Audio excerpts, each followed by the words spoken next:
Ang pagiging isang ina ay hindi madaling obligasyon. 9 na buwan dala-dala sa tiyan namin ang aming mga anak. Nasa tiyan pa lang ang anak, iniingatan na namin sila. Hanggang sa sila ay isilang, diyan nag-uumpisa ang aming obligasyon para alagaan, turuan at para mapalaki ng mabuti ang mga anak.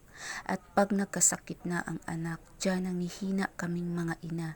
Parang gusto namin palagi kaming nasa tabi nila para masubaybayan ang kanilang sakit. Halos hindi kami makakilos at makakain sa pag-ala. Tulad ko, isang ina na lagi lang mag-isa. Ang hirap pag magkasakit ang anak. Hindi mo alam kung anong gagawin mo. Hindi mo alam kung saan ka hihingi ng tulong. Kailangan mo ng isang tao kahit man lang makapagbibigay sa iyo ng lakas ng loob at mabawasan ang pag-aalala. Pero wala. Kaya mahirap mag-isa. Ikaw lang mag-isa ang magdadala ng problema at pag-aalala. Kung pwede lang anak, akin na lang ang sakit mo para ako na lang ang mahihirapan. Andito lang si mami anak, magpagaling ka. Mahal na mahal kita.